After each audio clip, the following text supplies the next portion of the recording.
Over the last 6 or 7 years, Nike Golf kinda lost their way. For a while, they just didn't get it. The magic was gone, and I personally just kinda stopped caring like a lot of other people out there. And that's why I'm kind of surprised, but also so excited, because guys, I think Nike Golf is back. And I'm here for it. So today, we're gonna talk about these shoes and why I love them. We're also gonna talk about kind of my history with Nike Golf because it's a long and lengthy one. And we're gonna talk about where I see the future going with Nike because I think that after really the last 5, 6, 7 years of them not getting it, I think they've finally got it and I expect to see them come back in a big way.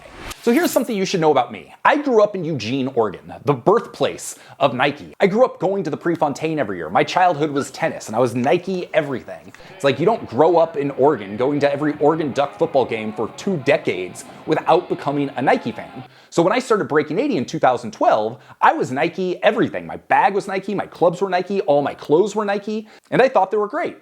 And then slowly, almost like imperceptibly, that started to shift over the years. Obviously, years ago, they divested out of equipment entirely. It seemed like Nike was just giving up on golf, which I was kind of bummed about. But also, I think I was kind of ready to move on from them as well. As Breaking 80 was having more success and I was getting exposed to a lot of other brands seemed to be more all in on golf, and Nike just didn't seem like they really cared. They weren't making stuff that was interesting, they weren't making stuff that was inspiring, and for years I just didn't go there. I don't think I've done a Nike review in like 5 years, which is crazy because that's my hometown brand. That's the brand that I love.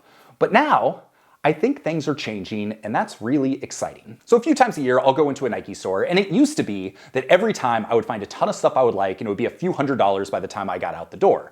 But lately, over the last, 5 years, every time I go into a Nike store, I either don't find something my size, or I don't find something I like, and I rarely, if ever, have bought anything. Well, a couple weeks ago, went into a Nike store, and for the first time in years, I was inspired. I bought 2 pairs of shoes, 2 pieces of apparel, and if it weren't for the fact that my 4-year-old was with me and was kind of crabby, I probably would have stayed and bought more. It was the first time I went into Nike and was like, oh, this is good.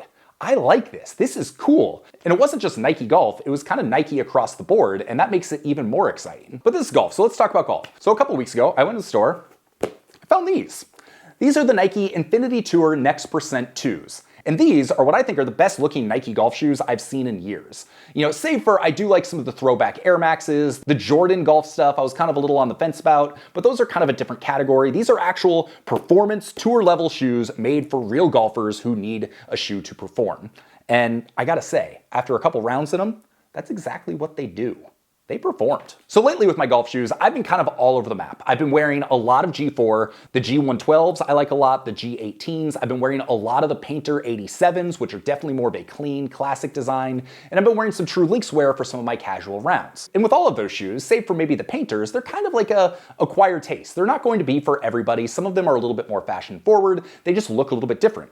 Well, these just straight up look like tour level golf shoes. And I think that's a good thing for most people. Everybody knows what a Nike shoe looks like. Just your general golf shoe or tennis shoe, and it's a certain look that kind of hits a mass appeal. But to do that and still do it in a way that's special is a tricky balance, especially for a company that, like I said, I feel like they've lost their way. I feel like they're starting to come back around. With this particular shoe, I love the colorway. White, gray, purple, it looks really good. The Air Zoom airbags on the forefoot look really good. And then it uses their Flyweave technology to not only keep the shoe light, but also keep them waterproof. So one of the things you're gonna find with a lot of tour level shoes is they're really heavy. The Adidas Tour 360s, the new True Mavens that I recently reviewed, those are really heavy shoes, and these feel significantly lighter, in part because of the material that they use. And honestly, in some ways, that's something that only Nike can do. They've spent so many billions of dollars on material technology that we sometimes forget that, yeah, they're a huge corporation, but they can do some special stuff that's actually going to lead to some of the highest performing shoes in the world. And after playing a few rounds with these, I can say that they're some of the best performing golf shoes that I've used.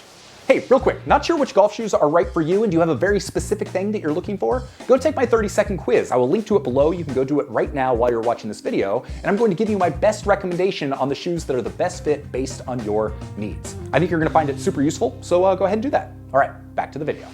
So let's talk about actual performance on the course. I'm a size 12. Often Nike sizing can run a little bit narrow, and these have been a perfect fit for me. I was a little concerned about heel slip, as I'd read that some people had issues with that. I had no issues at all. These are a size 12 and they fit me perfectly. Again, being a tour level shoe, I expected them to be a little bit more stiff. I expected more of a break-in period, but after walking 18 holes in them, my feet felt great and there really was no break-in period necessary. Just right out of the gate, they were super comfortable. One thing that could kind of be a pro or con, depending on how you look at it, is Nike uses their own proprietary spikes that are not removable. I did find that walking on concrete, like walking through the parking lot, I noticed the spikes a little bit more. I kind of felt them when I was walking. Again, 98% of the time when you're wearing a spiked golf shoe, you're going to be on grass on the golf course, so it's not that big of a deal, but I did notice the spikes a little bit more on concrete than I have with other golf shoes. I think that's probably just due to the fact they're quite a bit wider than your typical soft spikes, maybe a little bit higher, so not really an issue in any meaningful way, but it's definitely something that I noticed. Traction on these shoes was excellent. I've yet to play with them in the rain, but I had absolutely no slipping. Most of my rounds I still play in spikeless shoes, so every time I go and play with a spike shoe, it's like, oh, I do notice the extra traction. I do notice the fact that I feel noticeably more planted when I am swinging, and that's exactly what I got with these. I felt super stable, super planted, and while I haven't tested them out in rain or wet weather yet, on a dry course, they performed wonderfully. So are these shoes gonna be for everyone? No. There's gonna be a lot of people that are still kind of anti-society, anti-big box, anti-Adidas, Nike, all of those big companies. If you're looking for something a little bit more unique or a little bit more boutique, then obviously a pair of Nike golf shoes are not going to be right for you. But if you're looking for a shoe that I think looks really good, has a ton of proprietary technology built into it, is super comfortable, lightweight, performs, then I'm not sure there are that many better spiked shoes out on the market right now. Don't get me wrong, I still love all the G4, the Painters, the Trues, all the stuff that I wear on a regular basis, but I think part of it for me is just surprise. It's been so long since I've dove back into Nike and worn a pair of Nike golf shoes that I've just been pleasantly surprised and really excited about what's to come. It seems like they're really starting to take golf seriously, and with the money they have behind them, the design talent they have behind them, their storytelling ability, I have a feeling we're gonna see some really, really cool stuff from Nike over the coming months and years, and that's exciting. One other quick recent discovery I found that I just want to mention because I've loved it is this. This is the 24/7 line. They have like 24/7 pants, joggers, shorts. This is a crew neck. It is like one of the most comfortable sweatshirts I have ever worn. It is so soft. It's a little bit baggier than what I'm used to, but that's also kind of the style these days. But the more I wear it, the more I like it, the more comfortable it is. So if you're looking for comfortable clothes that you can wear while traveling or around the house or really doing anything, big fan of the new 24/7 stuff. So go check it out. But with that, I kind of want to know what you think. What do you think about the new Nike golf stuff? Do you like the direction it's heading? Do you think they're coming back around? Or do you think that they're too late and they missed the boat? Drop a comment. Let's have a conversation about it because I really am genuinely curious what you think. With that, my name's Sean Ogle. I'm the founder of this thing here, Breaking 80, where we talk about cool golf products, cool golf courses, and all of that type of stuff. So if you're into cool golf stuff, then you should probably subscribe. I'll wait. 3, 2, 1. Thank you. Thumbs up, drop a comment, do all of those things. If you're not sure what to watch next, go watch this video where I talk about my all-time favorite golf shoes. Hope you have an excellent day, and we'll see you on the next video. Peace.